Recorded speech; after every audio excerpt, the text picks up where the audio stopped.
So thank you everyone for joining us tonight. We're really excited to have Tina back on here talking to us about kind of a different topic.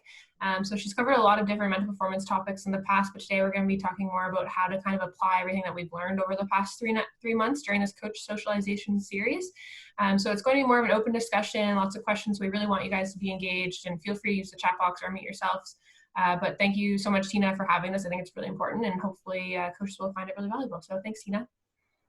Yeah, thanks, Kirsty. So welcome, everyone. Glad to see you all, or at least see your names popping up on the screen. I'm sure the reason you may have come to this, right, is because we've probably all attended many more webinars in the last couple months than we potentially have in our lives. and sometimes it's sort of assumed that getting new information is learning. Right? That, oh, I heard something new, I've learned something. But learning really comes from action, right? Learning comes from taking action, making mistakes, messing it up, doing it again, keep going, right? So one thing I was sort of thinking about myself as I was writing notes during a webinar is like, what am I going to do with all of this? And then I was thinking about all of the different coaches who've been attending all of the different webinars that we've had here on the Coach Socialization series. And just like, what are we all doing with all of this, right? So I just thought it's a really important topic to have a conversation and almost like a bit of a workshop around how are we going to take action based on the lessons that we've learned from, it could be from different CSCA videos that you've tuned into, maybe your provincial or national sport organization, maybe your workplace has done extra personal development webinars, whatever you've been watching. Doesn't necessarily matter where the information is coming from, but more so, what are you doing with that information? So that's sort of where we're going. I'm going to sort of flip-flop back and forth between sharing my screen and not. There's one slide, it's the same slide the entire time, but I'll just sort of keep pulling it up so that those of you who like to take notes, you can like scribble some stuff down and then it will come back. So don't stress if it disappears and you haven't written the whole thing down. And then we can always send the slide out after if you're not a note taker and you prefer to see it later. So I'll bring it up now.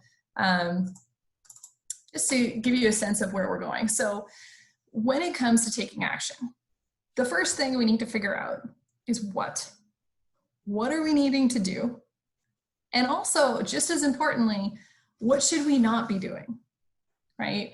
It's too much to keep piling stuff on for ourselves and to keep adding to our plate. At some point we need to go, this is not serving my team, this is not serving my organization, this is not serving the people around me or myself as a coach, right? So the first piece of what we're gonna sort of chat about is what should we be doing and what should we not be doing? So I'll bring it off screen share and let's start there. I wanna hear from at least 3 people. What's something that's become really clear to you through watching webinars that you're like, I definitely, if I started doing this one thing, this would have a big impact on my program or on my team, or maybe even on myself and my own mental health as a coach. So 3, who wants to, you don't have to be on video if you want to share, but take more notes. Charles, yes. So tell us a little bit more about taking more notes. How would that help you more? It's easier to talk. I've never been a big note person. I usually do everything from memory. I'll take I coach skeleton, so when I'll take basic notes of like key aspects, things I need to remember, but in general, I've never been a note guy, university, anything. But I've started doing it a bit more, maybe 20, 25% more, and it actually has been helpful. I've still got to find a way it works better for me. Yeah. I cheat a little because most webinars, they give you the video afterwards. So if I can't remember, I'll go back and look. But I also travel a lot. So if I'm in the middle of nowhere in Germany and I want to remember something that I've forgotten, I generally can't access online. So I need to find a middle ground, but I've definitely started to use them more. Good. Awesome. Thank you so much for starting us off and sharing that. And I actually love that you included that, you'll watch it later, because I always wonder, I'm like, does anyone go back to these later? Or do we just keep saving them? I've watched most of these 2 or 3 times. Like I prefer video or podcast listening. And I've rewatched these ones. I've listened to some podcasts as I connected things. I finally actually had time. I'm probably one of the few people who use the COVID time to do that. Like that's helped me, and I finally had a break. Yeah, no, that's excellent. And I mean, also enjoy that, you know, you said you're coming back to it. Like not everyone has the time to do that. So of course, if you only have one shot at it, then taking notes is super helpful. But yeah, if you do have the time to come back to the video, I know I've been watching them on like twice the speed. So I'm like, ooh, an hour, I don't know. But I'm like, I have half an hour, and I just like put it on real fast, and then I just pause where I need to. And that's They're been good really to put on when you drive. Like I live in Calgary and everything's a long freaking drive. So you can put it on. If you have a 40-minute drive, you generally can get some pretty good like thinking in instead of listening to music or talking on the phone. I try to use my driving time to be productive. right. I'm 45 minutes outside Calgary, so Yeah, cool. So one lesson so far. So taking more notes. What's another lesson if you really applied this would make a really big difference either for you or your team or your organization? Hi, I'm here Tina. from two others. The one thing Yeah, that one thing I've gained from this whole COVID experience is that I've learned how to use technology to actually coach more efficiently. It was never really part of my thoughtscape or my planning process to use webinars to connect to my athletes, but now Zoom, WebEx, Microsoft Teams, Adobe Connect, it's really opened up more things for me, and I've actually just found that I've got more time. I can have a 30-minute Zoom meeting with my team on defensive systems in baseball, and I don't have to waste that time at the field, and we can continue to do that. So the positive thing is that the introduction of this technology has now forced me to rethink my training calendar, put more Zoom meetings in my training calendar, and it's now given me more time to actually do more training. So it's been very beneficial. I love that. And I mean, especially like think of all the driving time, right? To and from places for different meetings where it's like, you know what, we've been doing this. There is research to show that you can achieve a really high level of effectiveness from still meeting online in a lot of things, right? There's certain things that absolutely are better done in person. And that's sort of up to your discretion based on your sport, based on the timing of your season and so on. But a lot can be done online. And certainly I was talking to a snowboard coach yesterday and we were sort of talking about the same thing of like, you know, going back and forth from the hill, it's like an hour and a half there, an hour and a half back, like that time adds up, right? And so if you can do something, if there's certain parts of your season that you can put online, absolutely try it out this year, right? Why not? Good. Can I hear from one more person? Thanks, Leon. What's one other lesson that stands out? Mohit? Yeah, so Tina, what happened was, so we were like in COVID, I didn't kept in home. So I got my great dog trainer diploma. And then second thing, I was with webinar with you guys. It brought me a lot. Like I learned a lot of lessons. And the third thing, which happened, good thing is like I kept in shape. You know, my mental performance, my physical performance, a lot of stuff. Like I've never like I know people say COVID was bad, but if you keep yourself busy doing something, it will be good. Like it ends up good, you know. Yeah, thanks for sharing. And I think, I mean, across Canada, around the world, there's so many different experiences of this pandemic, right? And depending on where we're located, that plays a huge role into sort of how it's impacting us, or potentially not impacting us as much, for sure. Mohit, of the three things that you mentioned, which one do you think would be the most impactful if you really held on to that lesson and kept applying it? Which one would make the biggest difference for you as a coach or for your team or your organization? I will say like in all those three stuff I gained, it gave me a lot of confidence overall. I gained a lot of confidence. Like I can talk to a lot of people. Now I can talk them into the group meetings. I can do a lot of stuff, right? before, like I had few people to talk to, but I was thinking, what should I do? What should I say? You know, they will feel bad about what I say to, like, for example, talking about teaching table tennis and everything. Now I can, like, at least I can teach now 50 people all together table tennis at one place. So yeah, it's a big deal. Cool, great. Yeah. And then I want to hear from two people. Actually, let's stick with three. We've got the time. Three people. Let's try different people. Let's get some different perspectives in there. What are some things that you have learned you probably should stop, or it would be really helpful to stop including that, either for either yourself as a coach, for your team, for your organization, that you're like, if I cut this out, if I stopped doing X, what would have the biggest impact on myself, my team, my organization? Who wants to kick us off there? I have to jump in. Sorry about that. Oh, great. It's funny because before I was a little lazy, and now I'm very active. I've been like proactive, and then I'm running with my dog here and there. And then I teach people, like I can talk to them on the line, like don't do that stuff, whatever, teaching them. So I've been very active.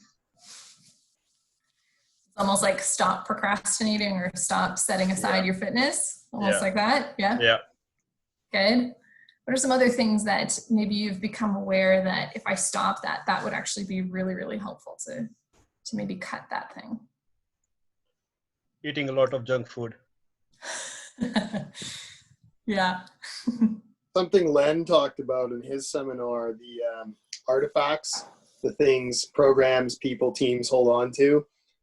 Some teams I've worked with, one I'm working with now, they're holding on to a lot of old stuff that's affecting the performance, but then stuff that I've had to deal with over the years coaching, so I haven't probably processed it all properly. And I've been using the time to kind of like logic, but also talk through it, but also trying to encourage the programs I've worked with, even though I don't work with them anymore, that they need to address these artifacts. And actually led Len and I to having like a 2-hour Zoom chat about them. So, but it was one of the biggest things that I think I learned was how to approach that, because a lot of organizations and athletes, especially if you're in late entry sports, they hold on to a lot of things, and it directly impacts their mindset, how they deal with stress, their resilience. So that was one of the main things I've taken and trying to remove slowly. Yeah, that session that Len did, excellent, really, really good. If you haven't seen it yet, definitely go check that one out. I took a lot of notes from it. It's like, ooh, some good gems in here. I watched it a few times, emailed them, and now we text and we've had a few Zoom chats and just talked like coaching theory, culture, artifacts. So it was one of my favorites I've ever taken, actually. Cool, that's great. And I like that you know, our theme tonight is taking action, and that is what it is, right? It's like, ooh, this has sort of grabbed me. This might really help me, or I want to understand this more. And then you took action, you contacted him, right? You've set up some conversations and kept that conversation alive. And now hopefully that's going to have a really big impact on you and your sport organization, right? That's really what we sort of want to capture by the end of this presentation, is like, how do we do more of that? Let's hear maybe one more. Oh, good. Kirsty put the link in the chat if you haven't seen it. But let's hear one more person. What's one thing that you sort of come to recognize you could stop doing?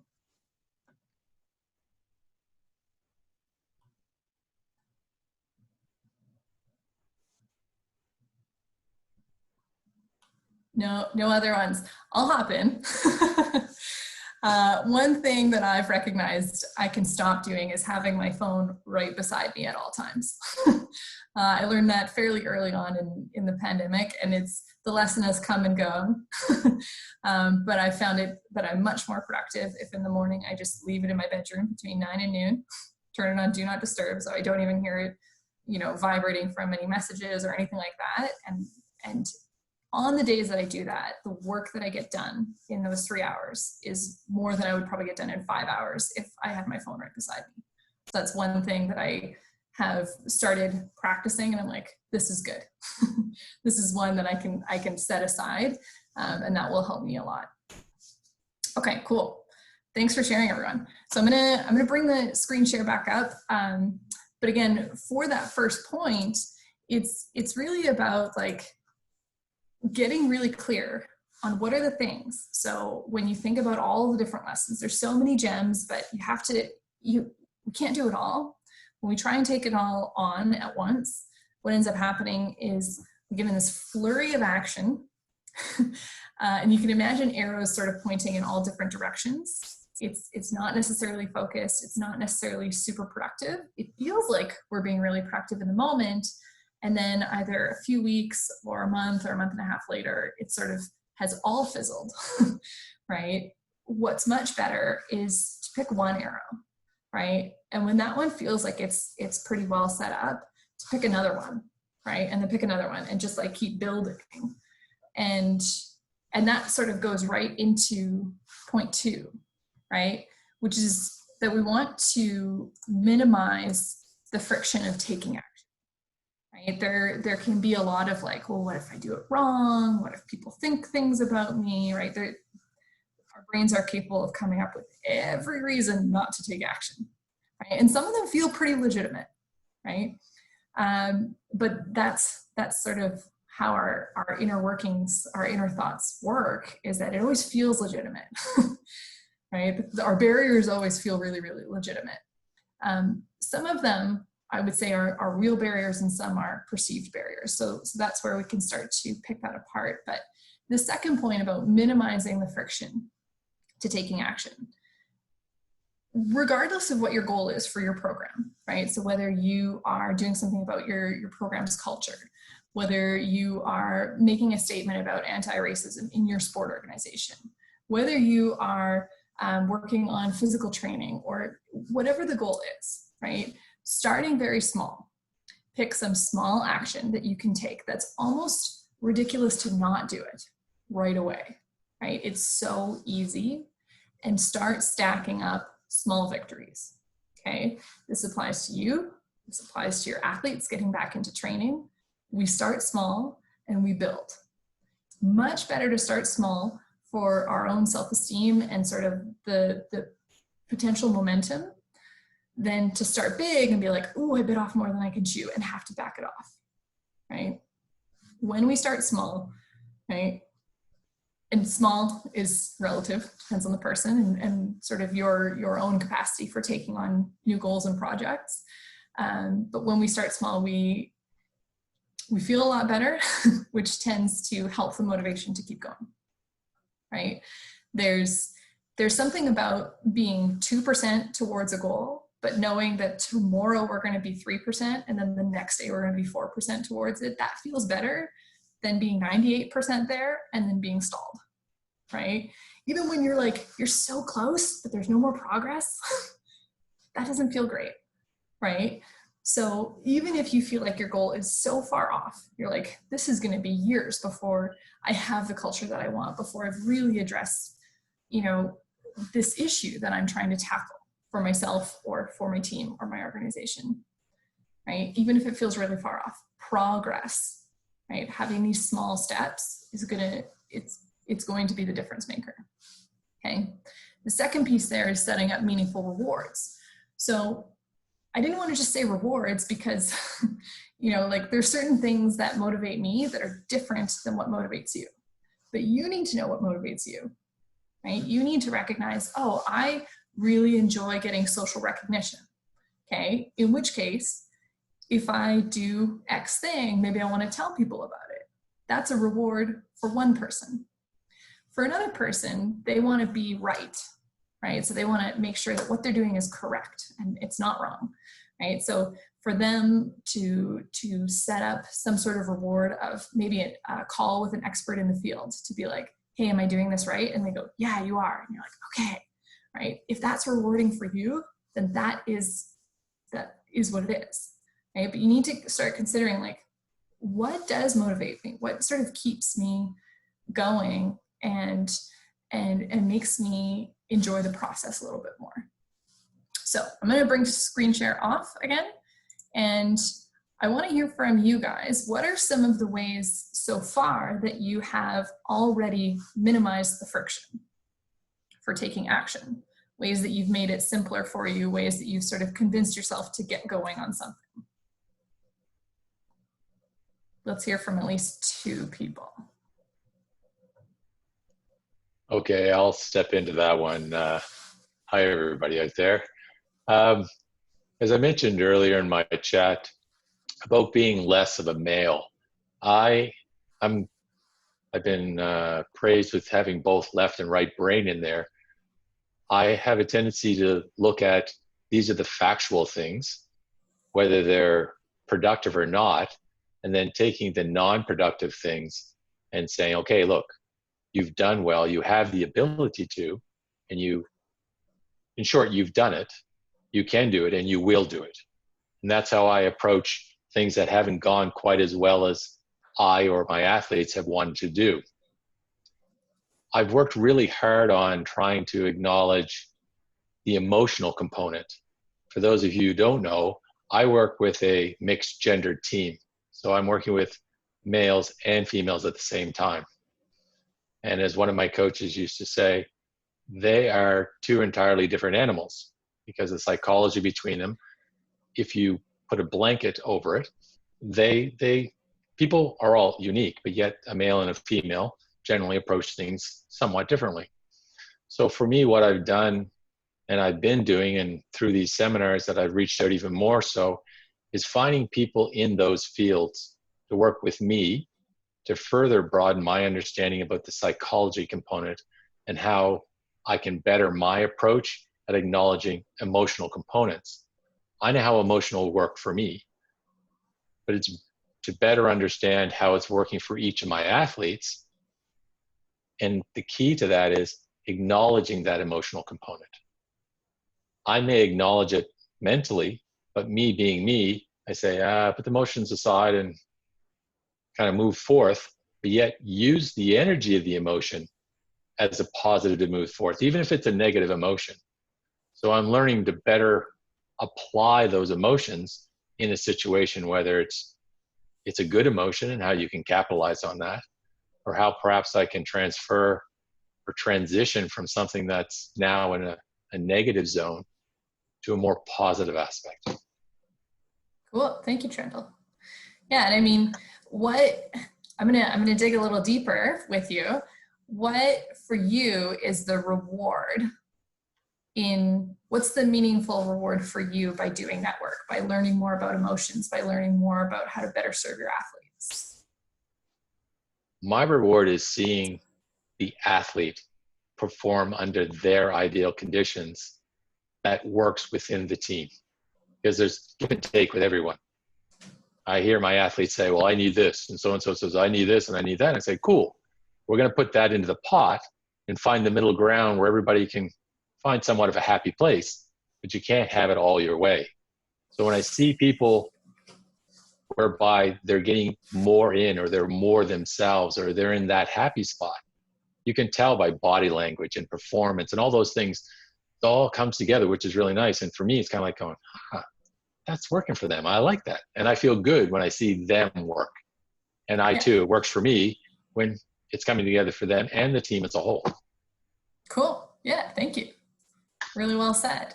Yeah, and I think so many coaches can, I assume, relate to that, right? Of just wanting to see their athletes grow, wanting them to sort of find that secret sauce, or get that moment where the team gels, or, you know, like make that progress of some sort.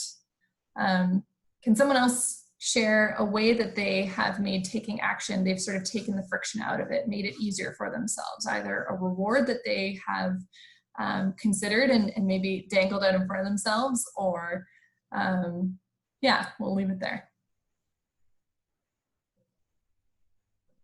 Charles, you reached out to Len. What helped you do that? Well, so I've coached for a lot of different countries. Even though I'm Canadian, I keep end up being in different countries. Like, it is what it is. But I haven't had a lot of time to connect within Canada and do my own like coach development, because You know, you work for Korea or Britain, they don't care. They don't want to invest in developing you. They just want you to do a job. But I want to expand and move outwards. And I mean, for lack of a better way of saying it, I want to be the boss eventually, because like there's things I see that could help improve the athlete culture, the organizational culture. But I find other countries are resistant to it because you're Canadian. And then when you're in Canada, you need to spend some time working on that. And I really like Len's thing. And I've been spending a lot of this COVID time, like dusting off the contact book, having conversations, you know, reaching out to people and on the podium and whoever else I knew over the years as an athlete. But Len's one was a recent problem I'd run into in 2 organizations, and I'd never quite connected all the dots. And the minute he did that piece on Artifact, it was like 10 dots connected. And I was like, holy cow, that is exactly what I've run into. And I mean, I probably wrote him a 1,000-word email because I'm a history guy. And then he was like, he started texting me. He's like, let's get a call. And we had a really good conversation about it. We've been training podcasts, and now we'll like bounce some ideas off of them. But it was like an aha moment. And even though I can't directly use some of it in my current job, it's setting up for what I'm like planning over the next few years, which also goes back to, I want to change everything immediately, but you can't. It doesn't work like that. It's not the early 2000s where you can just do something and everyone's like, okay, we'll do it. So it's reminding myself that, okay, we're going to go through this process. We're going to spend some time learning more about culture. I've hired my own kind of like leadership coach developer woman through, she actually works with On the Podium. I kind of randomly fell into contact with her, and we've worked out something to work on that, because it's just an area that I found super interesting that was I felt I was underdeveloped in. And I think it has a big impact. And it was like always reminding myself, though, because I'm a competitor, I coach to win, but you're not going to win overnight. It's a long process, and winning looks different as a coach or administrator, PD, et cetera, than it does as an athlete. Yeah, good point in defining that win. And I think one of the other things that I'm really hearing you capture there is that it's like that vision of the future for you. That's the reward, right? That's the thing that's sort of pulling you into action rather than pushing you into action. It's like, I want to be the boss. I want to be able to change the culture. I want to have enough power to do that. And that's sort of driving me to reach out and make this contact and have these conversations and start learning more, and, you know, hiring coaches to work with, like leadership coaches to work with me and so on. So I think that's excellent. Cool. Yeah, it's like I find now, like, some coaches have been athletes, some haven't been. I find that currently skeleton and bobsleigh, but I'm like trying to go more multi-sport. But a lot of the coaches didn't go as far as athletes. They did it as athletes. So I find, because I went pretty far, I have a different perspective. And so, but it's hard to get administrators always to buy into it, because I feel, at least in some sports, it's still rolling over. Yeah. So being able to learn more in that area and bring it in at a slow, methodical pace, I think, is the way to go. Yeah. Yeah. And having a bit of a plan, right? And sort of like that first point, like knowing where do I start and what are the things that I can sort of set aside for right now. Yeah, it's not 0 to 100 in 2 days. Yeah. Cool. Thank you. So I'll pop this back on here. So talking about, again, making starting really easy, right? That's a really, really key point. And whether it is, again, related to sort of the rewards that you're getting from the actions that you're taking, pulled into a vision that you have of the future, or of seeing others benefit from the work that you're doing. All of those things can help us get started. When we get, we have different sessions on like visualization and imagery, and when you use those skills, that mental rehearsal, to really, really picture the future as you want it to be, that can be really compelling for a lot of people to help them get started in action. And then starting small, right? Starting with really actionable things early on.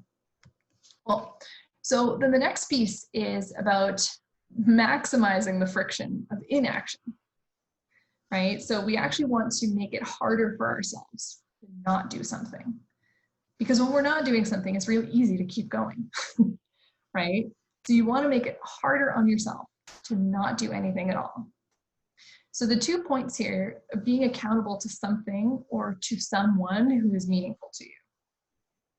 So again, sometimes you hear the advice of like, just tell someone about your goal. Well, it depends on who you tell, because if you tell one person who you're like, oh yeah, I'm going to work towards this goal, there might be like, there's no skin in the game for you to tell that person, right? But there might be someone in your life who you don't want to disappoint, or you want to make them proud, or, right, there might be a special someone or one or two people that if you tell this person, now you have to do something, right? And I think we all know who that might be. It could be our kids, right? It's like, well, it could be our athletes, it could be our parents, someone in our family, someone on our, like, it doesn't matter who it is, right?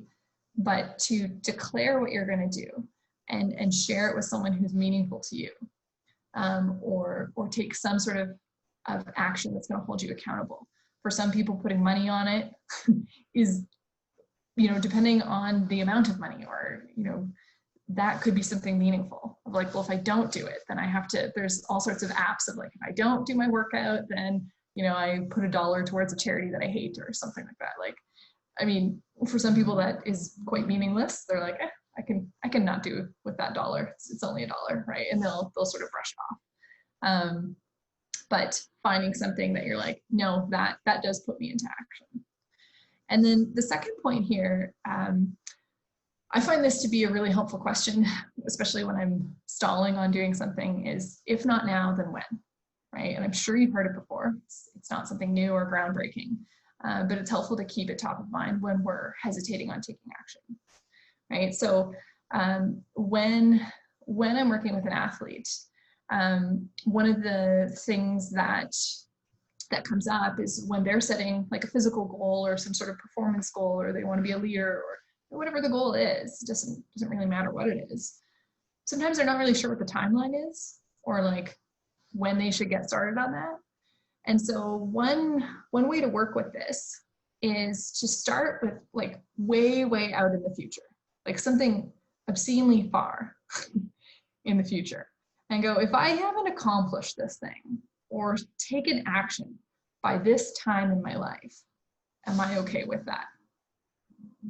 And you just sit with the answer. And if you're like, no, if by that time in my life I still haven't done anything about this, that's not okay with me, right? Then you're like, okay. Then if the answer is no, you keep inching it back closer and closer to today, right? And you will get your true timeline. You'll be like, within a month, if I haven't done anything about this, right? If you start out at 5 years, you're like, hey, by this age, if I haven't done it, no, I wouldn't be okay with that. Okay, well, what about this age? What about that age? Or sorry, if the answer is yes, I'm like, no, okay, by that age, I'd be okay with it. Okay, what about this age? And you can sort of play with that and work back until you get to a point where you're like, no, at that point, I wouldn't be okay with it. That can help you get really clear on like the time frame that you need to be taking action in, right? Thinking about your own mental health. You're like, 2 years from now, I'm in the exact same place that I am right now. Is that okay?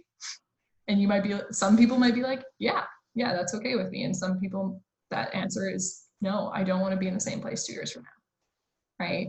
And then you work from there to figure that out. And that's going to sort of determine your timeline and how aggressively you need, or not aggressively, you need to take action. So perhaps, can anyone share something around that piece, ways that they've made not taking action harder for themselves? Take a second and think about it. Sometimes we're less intentional about that one, but it does help to think about it and go like, okay, what sort of things can I set in my way to make sure that I do take action, or that I don't not take action?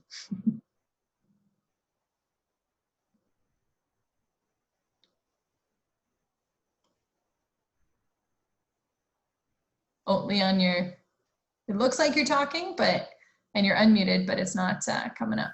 Hello? There we go. Yeah, I don't mind sharing. I would say that this whole COVID experience, I set myself up, or I set a goal for myself, is to get as much coaching information as I possibly can, because here's an opportunity for me to be at home where I have a lot of free time and there's nothing really going on in my sport. So here's an opportunity for me to educate myself. And I think Kirsty could probably say it. Every coach socialization that's out there, I'm pretty much on them. I try to get on as many as I can, because there is a wealth of information out there and such a vast community of coaches. Like I've never been in a clinic or had a conversation with a guy that fences. Never. I'm a baseball guy, right? Fencing, not even close, you know? So, I mean, yeah, there's been a couple of times at the Diamonds we may have thrown bats. Oh, you've frozen. Oh, there we go. Now we're back. Okay, yeah. Yeah, so there may have been a couple of times where I've thrown a bat or two at somebody, but that's my extent of fencing in the sport community. But you know, the friction of myself is that, well, you know, I don't have time to do this because I got to work on my practice plan, or I got to put stuff together and this, that, and the other thing. So now that I had the opportunity, it's like, nope, I'm going to take this window of time and take care of my needs as a coach. What am I missing out on? What do I need to learn on? What has changed in coaching, right? And so the one thing that I've taken away from it is mindfulness. This is probably the biggest thing that I've learned in the whole pandemic thing, is how mindfulness works and how mindfulness can really drive performance. Not necessarily the athlete performance, but me as a coach and my decision making process, that I'm aware of things differently now. So yeah, great. There's so much there with mindfulness. It's and it's an ongoing process. Like for the rest of your life, you will.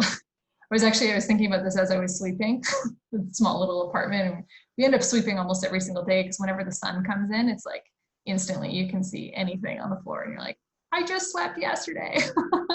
Right? But it just sort of made me think, like, the more you sweep, the more you recognize the need for it, right? And the more you practice mindfulness, the more you recognize how necessary it is, how helpful it is, how ongoing it is, to always just sort of keep checking in with the present moment, right? To keep practicing non-judgment, because we have a lot of practice judging. and we, all of us, need practice not judging. So cool, thank you. So with this third one, again, it's trying to find ways to make inaction unacceptable, right? Or that it's not something that is favorable for us. So that is going to look a little bit different for everyone. And again, it should be something meaningful for you. But I think those are all good things. Okay, so we're going to move along to number 4, which is action alongside emotion. So interestingly, like Trendle was sort of mentioning earlier, sort of working with emotion, right? And where does emotion come into the equation when it comes to taking action, right? And there's a therapeutic approach called MAC, mindfulness, acceptance, commitment, right? Which is becoming mindful of something that we're feeling, accepting that that's the case, and committing to acting anyways, right? This is a really, really helpful thing to start practicing for yourself and to start teaching your athletes, is that I'm allowed to be nervous and step up to bat anyways. I'm allowed to be frustrated, right? It's more about the behavior than it is about the emotion. You can have whatever emotion is there in the moment, but we want to sort of keep bringing the focus back to the task, back to the action that's required, right? The sort of sub bullet here, whether you feel like it or don't feel like it. So sometimes, you know, especially if I'm heading in to do a workout that I really don't feel like doing, I sort of ask myself the question, if I just never did anything that I didn't feel like doing, where would I be in my life? And I recognize that a whole lot of things that I've done, I would never have done, right? I wouldn't have accomplished so many things. I wouldn't be where I am if I just always gave into, I don't feel like it, right? When we're thinking about taking action on some of these lessons, we need to focus on why taking this action is going to be really meaningful for us, why it's going to be really helpful, what exactly we're going to do, right? And all of those things, they're still, even when we're really clear on why this is going to be super helpful, there's still going to be days where we don't feel like it, right? And we all know that. So what are we going to do in those occasions, right? So for me, that's the question I ask myself in those moments. Not every single moment, but I'm working on it, getting more and more of those moments where I ask myself that and go, okay, I just need to do these push-ups anyways, or do whatever it is. The second point there, or third, depending on which bullets you're going by, there's no need to suppress the emotion, right? We don't need to like shove it down. We don't necessarily need to express it either, right? So depending on what it is, I'm not saying that expressing emotion is a bad thing. It's almost like a little bit of there's a time and a place, right? Expression of emotion is really, really healthy, and acknowledging emotions. But depending on sort of what's happening, we don't need to make that our stop, right? It doesn't need to be, I feel this way, therefore I can't do this thing. Rather, it's, I feel this way and I'm going to do this thing, right? So the and, just changing that language in your own brain, in your dialogue to yourself, in your dialogue to your athletes, right? Yeah, I feel this way heading into practice, and I'm going to choose to be here to support you all today, right? Like that is a powerful lesson that you can pass on to them if they're like, oh, I see my coach is choosing, right? We talk about choosing and taking control of the things that we do, but I don't know that our athletes always know how much we're choosing, right? And you don't necessarily need to let them in on every single thing, but every once in a while to let them know, like, you know what? You don't need to know the details, but I had a really frustrating day today, and I'm choosing to stay positive for all of you today. And, I want you to hold me accountable to that. I want this to be a really, really great practice. Could be something as simple as that, right?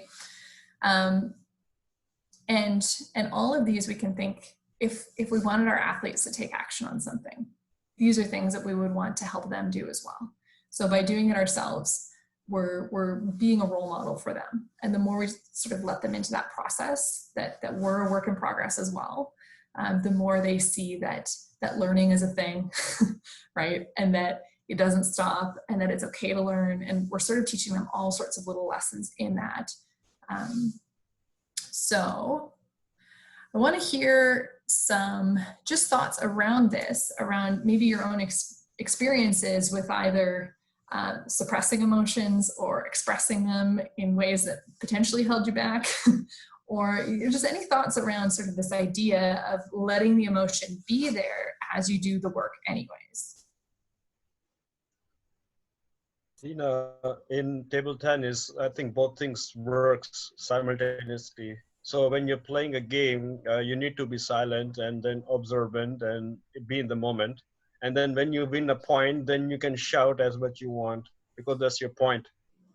So yeah, it's really hard to like balance both of the like feelings at the same time. Yeah. So do you find I think it's almost also looking at like the usefulness of the emotion in that moment, right? If celebrating that point is really useful, if it helps sort of keep momentum for you as an athlete, then that's a good expression of that emotion. If celebrating is actually maybe bringing you a little bit, if we think of our arousal curve and our performance, if it brings you a little too high and now you're not performing as well because you're too focused on like, I'm doing great. Right? Or maybe it relaxes you a bit too much. And, so it's also looking at the usefulness of the particular emotion or the expression of it. And, is it helping me or not? Yeah. So when you celebrate, when you shout, so what it does, I teach my athletes sometimes chi word. So chi is like when you have emotions, you have to just express after the point you have taken from other opponent. And then your mind settles down somehow. And then you become a little calm, and then you can focus on next point. So that's how like up and down it goes, like in a wave way. Cool. Yeah, great. Any other thoughts around sort of the use of emotions, the usefulness, how you either let them coexist with you as you do your thing anyways, or other experiences there? Back to my run is, as an athlete, I was always And very much as a coach, and this is one of the aspects that I'm trying to learn to better communicate with my athletes, is that as an athlete, I was known to be very emotionless in terms of my expressions. I would express gratitude and sincerity and happiness when things were going well, excuse me, with my teammates, and I do the same with my athletes. But I myself was always seen to be emotionless. And where the confusion came, and my teammates were fantastic, where they go, well, we know that's you. But people will interpret it that because I'm emotionless, that I'm not happy, or I'm not pleased, or I'm not supportive in a way. Yet my vocabulary was there, yet my body language just cold. So those are areas in which I've worked really hard at trying to figure out how to do it sincerely, when it's appropriate to do it. And that's tricky. And that's where I was saying earlier, where I've reached out to some more individuals as psychologists and sociologists and different people like that on, I guess, how to better communicate who I am. Excuse me, because on the outside, it's like, on the inside, it's like, woo, like there's all kinds going on. But that's just the way I've always been, because I'm very competitive. It's kind of like a poker face. I would just kind of close it down and go, no. So that's the emotional side that I'm working with. And in that same token is better understanding the emotions of the players so that I can communicate with them and understand how they're communicating and understanding the emotion that is going on. I do okay at taking that emotion and working with it. It's better acknowledging what is happening and then communicating my emotions in the appropriate way.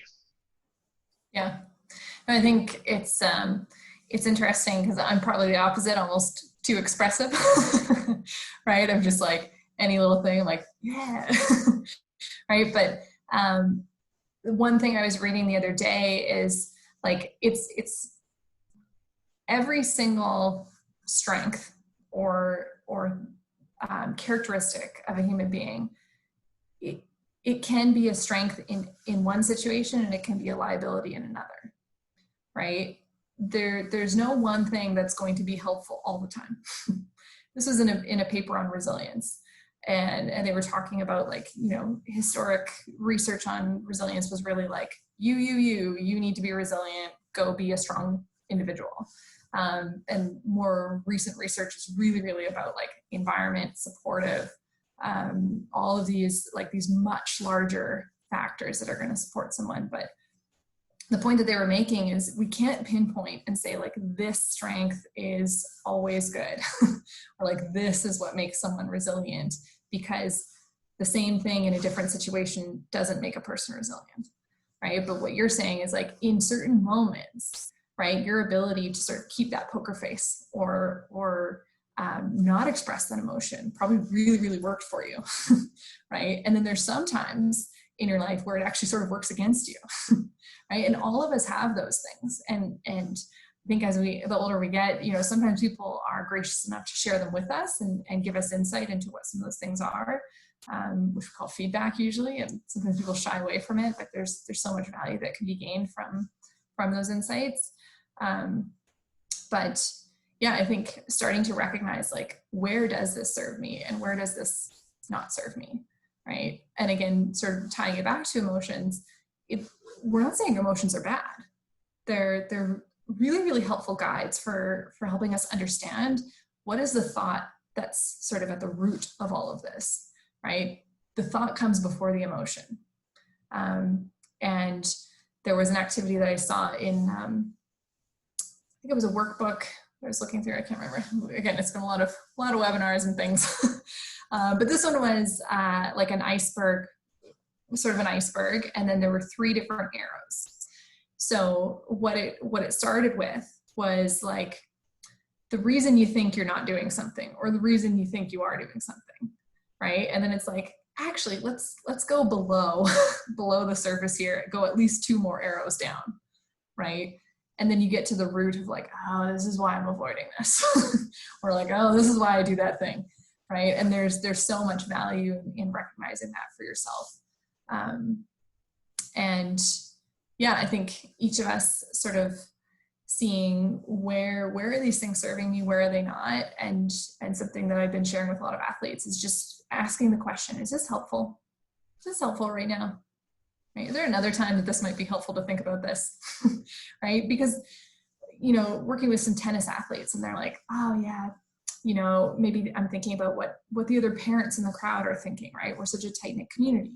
Or maybe I'm thinking about, you know, whether this is going to get me on this team or into like sort of this ranking or whatever in the middle of a match. It's not that those aren't helpful thoughts. We should never have them or never acknowledge them. It's just maybe not in the middle of the game, right? So when we start to ask like, is this helpful right now?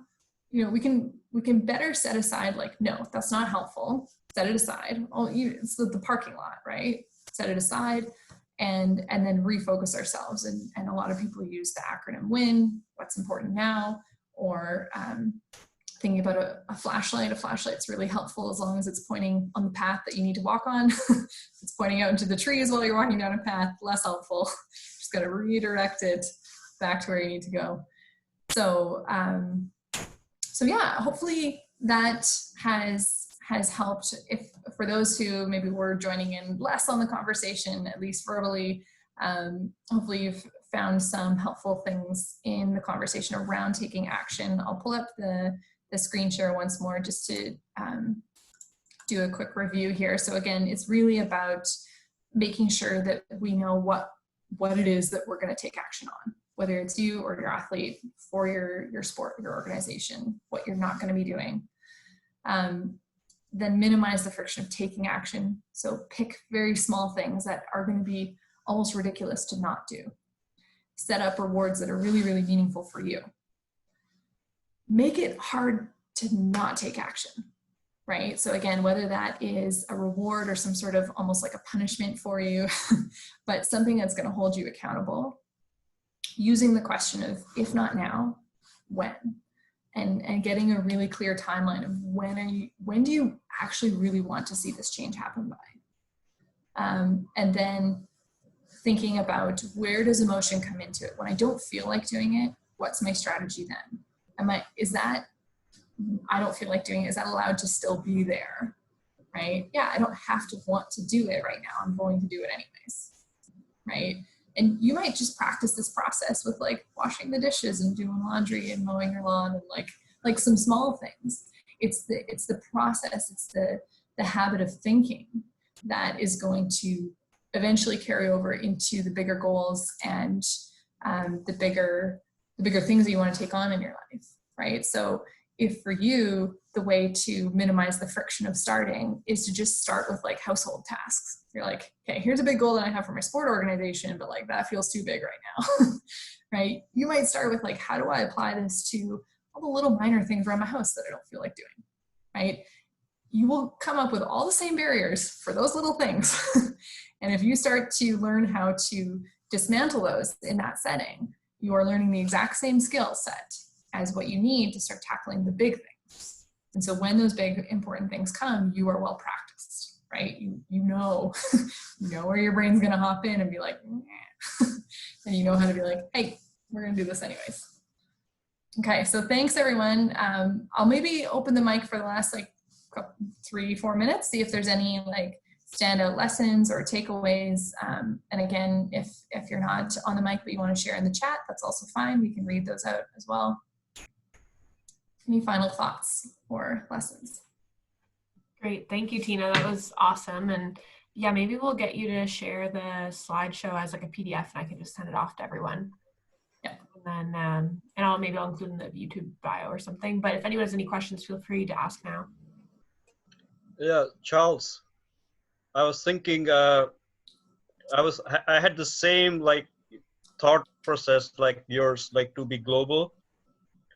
But I was thinking if in future it's possible to bring like different kinds of sports athletes to see their mentors, or like see those champions from Olympics to see and have the like little interview or webinar with them. You know what I mean? Like they can travel around in Canada and to see in a group to get more motivation, you know? So you're thinking about connecting athletes? Is that? Yes. Yeah, like different sports, not one sport. So, for example, it's always possible that a table tennis athlete is more attached to a soccer player like Messi or something, or anyone who is like national team in soccer. Someone can talk to him. Okay, this is how you do it, and they can talk to each other. Share their feelings and thoughts. I believe the Copson Network has started to do that. I might be wrong, but I think they have been. But I definitely think that would be helpful for athletes, because I find I learn more from coaches not in any sports I'm involved in, because you kind of get blinders and you don't look from 10,000 feet. You're like proximity bias, right? Like I've learned more from coaches that know nothing about anywhere I've worked. And I take more from like other sports that help me coach or move into any sort of multi-sport role. Like I've consulted on sports I don't know anything about, but it's not to do with the sport. It's to do with performance and how to peak and how to win and stuff like that. And I think the more athletes would interact, I think it would also help them deal with their adversity that they can't talk to their coaches about because it's directly related to the NSO, so to speak. Or as an athlete, I always tried to like talk to other athletes, but I think it's definitely something that should be encouraged more for athletes, but it's also kind of hard because some of them aren't paid. I know as I was an athlete, I worked and was an athlete full time. I don't know where I would have found the time, but I think now with the way COVID's kind of put things, and I don't think we're through the change anytime soon. I think there's an opportunity to maybe integrate something like that into a lot of organizations, because the whole picture is going to look different, I think, here for the next 6 months to a year, depending if there's a vaccine, I would say. So there's kind of an opportunity to retool. Yeah. That's my belief. Yeah. And I mean, even this almost just brought like for you as coaches to, you know, exchange emails and connect with each other. And you might have like one or two athletes and you're like, hey, can I connect my two athletes with your two athletes? And then almost like just you guys put together a group of athletes and just be like, here, you guys meet. We don't need to necessarily know what you're talking about, or like, you know, you might want to provide a little more structure. Sort of depends on what they're looking for, but even just to connect them and give them some sort of a venue to have a conversation could be very, very helpful and provide meaningful change for your own athletes. Yes, definitely. And I think after Canada goes to stage 3 or stage 4, I'm going to come to Nova Scotia and meet you guys, definitely. That's my goal, first goal after COVID is finished. That's awesome. Well, we've opened up on the East Coast to one another, so July. Eventually we'll open up to others. Yeah. And one of the things I also encourage with my athletes, I found it worked well with me, was I encourage them to do cross training in a different sport, and that provides them with the opportunity of different coaching, different athletes, different equipment, and that gives them, because I'm a chaos theory advocate as well, so they get to learn to adapt and change, and then when they come back, they'll bring something back with them, and it also then helps them again with that adaptation, whereby, okay, I was doing this and now I'm going back to my primary. So there's another way that you can kind of touch a lot of little bases in there when you talk about learning from other sources. I find it was advantageous. I don't know if anyone else has, but I found it worked quite well for myself, and I encourage all athletes to do the same. I've used it before. I've tried to get a lot of people to go hit a baseball, and you'd be surprised how few people want to. I mean, skeleton has a lot of like hand-to-eye and quick reaction, and I'm kind of part of the new age of thinking with it, and I try to encourage people to try all that stuff. But they athletes, when you get to a certain level, don't like to do something they're not good at. So you have to find a creative way to do it. When I worked with the Koreans, I don't think it would fly in Canada, but you could they have a drink called soju. You'd say whoever's the best here gets the case. Totally socially acceptable there. I cleared it with the boss, but which it helped. But Koreans also love baseball, because I was like, hey, well, let's see who can hit the fastest pitch. But the more for skeleton, the more you can go outside the box. But I think it's the same for all sports. Like when you can play other sports, the whole that's that whole wave that they're looking at is don't specialize at 10 years old.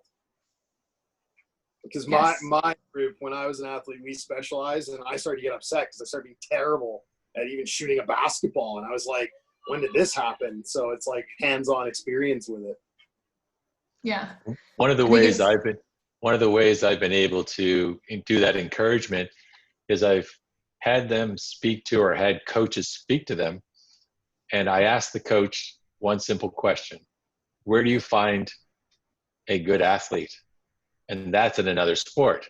So then I say to my athletes, you're good in this one. What makes you think that you're not going to be good in another? So at least I get them in there to test drive. So there's my little bit of a hook to get them into something new. I like that. Appeal to their competitive nature. Or sense of curiosity, but I think it's funny, Charles, like just even to say, oh, athletes don't like to do something that they're not good at. I think human beings in general, right? Like it's actually quite rare that a human being is going to be like, you know what, I'm going to be terrible at that, so I'm going to dive right in, right? Like you, unless that's sort of part of your own persona of like, look, I'm the person who does all the things that are hard, in which case there's a reward for you in sucking in front of a group of people. But most of us aren't genuinely going to put ourselves in the position of something that is challenging, right? I think it's also if you're a late entry or an early entry sport, I think impacts it too. Because if you're more of a late entry sport where you get in at 18, 19, 20, I believe you're more open-minded. But if you've got in at 10 and you've done it till you're 25 and now you've had to go outside the box, you're kind of used to the way it's always worked. So then it's being creative to find a way to connect to them, to get them to try some other skills to improve their primary skill set that would benefit the sport. Yeah, definitely. So cool. Thanks everyone. Unless there's any other pieces that people want to add. I just put a couple links in there, and I'm searching for another one. Hopefully I'll get it in time. But lately there's been some of you guys may have already seen it, but there's been athlete can talks. So like Olympians have been going on and talking about their experiences, and it's a way for athletes to connect online. But also we have like the game plan, which you guys may have seen the game plan program before. And I know in the Atlantic provinces right now, we're doing a lot of like athlete socializations, kind of similar to these with athletes. And before COVID, we did have some in-person sessions. So like, I think they got together and made like grilled cheese and some other things, and like just had like connected amongst sports. So you might be able to learn more through that. And I'm trying to find the link for the athlete socialization. Hopefully I will before this call ends. But yeah, if you guys have any more comments or questions, please feel free to speak up.